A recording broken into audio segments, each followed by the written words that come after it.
Hello guys and welcome. In today's video I would like to talk about reputation, the skills, passives, buffs, however you want to call it, that you get by doing a bunch of quests, and then you can basically select them and so on. There's really cool paths that you can take depending what you want to focus on, but every single day during my stream I get the question of where should I put them, and it's a very hard question to answer because there's so many options. So with that being said, I would like to talk about such options. So let's get started. The very first thing that we need to understand about reputation is that these are permanent and they cannot be reset. Something that I learned the hard way. Now, if you look at my options that I have taken so far, is pretty much almost the entire first line, being Amulet Mastery 1, Swift Rider 1, Monster Slayer 1, Gathering Proficiency 1, Crafting Proficiency 1, and Scavenger 1. Now, the reason I did this is because, like you and many others, I came into the game blind. I had no information whatsoever what the game was about, and I simply picked the things that I thought were useful to me in that exact moment. For example, if I was gathering, I thought, oh, you know, I want that gathering, what's the name, above, and well, I went ahead and picked it, right? But now that I have actually spent the time to figure out what this is about and how it works, I have realized that there's actually some very interesting paths, especially if you want to focus on certain things. So for example, if you were somebody who is into trading a lot, I would say that taking, for example, the Swift Rider that increases your MOA speed by 5% to be able to, you know, trade back faster if you're taking one pack at a time, and then you go for the next one and you go Sea Dog and you increase your speed of the ship as well, and then after that one you go for Sea Trader and you increase the speed of your ship even more by 5% while carrying a trade pack. Is definitely super useful. And at the same time you got yourself Bartering one, which increases the value of your trade pack by 5%. What I'm saying is that reputation has a lot of usefulness, especially if you focus specifically on a specific task that you want to do. Another tip, for example, would be any crafters out there. There's the next one I want to buy is Artisan Touch, because your first touch action has a 10% chance to double the quality given during crafting. This is huge, absolutely huge for anybody who's doing crafting. This is a great passive. Now, I am actually finally starting to reach tier 3 and approaching tier 4 stuff for leather and weaving, leather and cloth. So to me this is super important, but again, I didn't know that before, and now that I actually start to understand how the reputation works, now I'm more interested on this one. So with that said, I would like to tell you guys what I think are one of the best options to pick.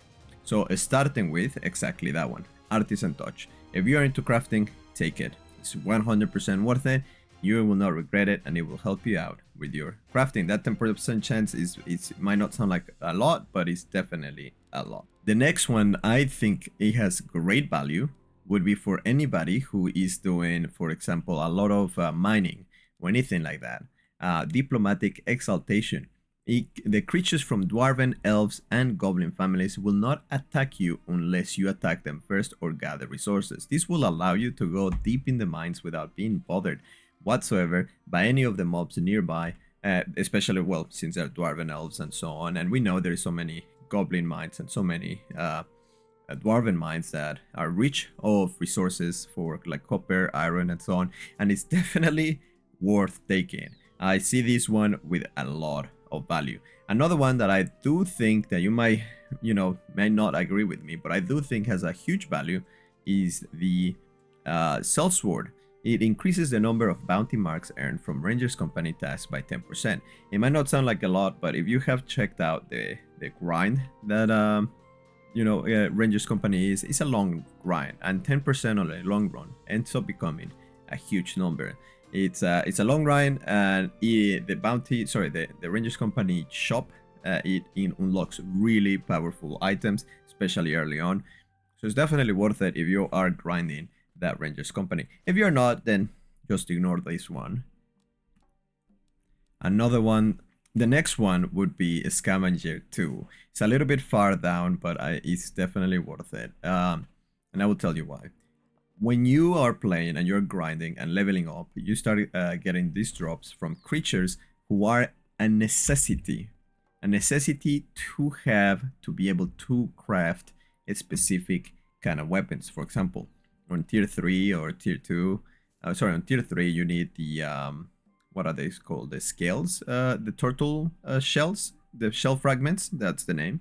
You need it, right? So by having Scavenger 1 and Scavenger 2, you increase the chance of getting these items, right? So it's definitely worth it, because it's also another method of making money, and a very good one. If you're ahead of everybody else and you're already grinding mobs level 50 and stuff like that, all that material that you're getting by grinding them, you can sell it on the market and make a massive profit. Now, I think you start to get the idea of how reputation works and how you should start to look at it. So if you are a trader, for example, as somebody who really likes to trade, my options would have been trader as agility, which increases my movement speed by 10% when carrying a trade pack. Bartering 1. By the way, if it says bartering 1, it means that in the future, like down the line, there's gonna be a 2. So if you follow down this, it says bartering 2, right? So anyway, I would have increased the value of trade packs, which I did. Then increase the speed while pulling a wagon by 5%, which I did. Then increase the speed of your ship by 5%, increase the speed of my ship. You see, like, I would have taken all of that stuff, I would have had it already, and make sure that I am running those trade packs 24/7. While I do run trade packs now and then, I haven't taken these right now. It's definitely not worth it, because right now I'm spending way more time doing Ranger's Company, and I wish I have taken that. Anyway, this was a short video, and it was just trying to give you guys an example explanations of what I think are good options for reputation passives. Perks, I think that's the better name, these perks, and hopefully help you make better decisions on which one you should take next, if you haven't made the mistake I did of taking a little bit of everything at the beginning, especially because I'm trying everything in the game, right? I'm trying everything, therefore I have placed everything, and anyway, it is what it is. But now I have an idea of what I want, and I will probably follow that path. So anyway, I am Tote Torres. Make sure to come by and say hello over at twitch.tv/Tote and yeah, it's been a pleasure. I hope this helped you, and I'll see you in the next one. Take care.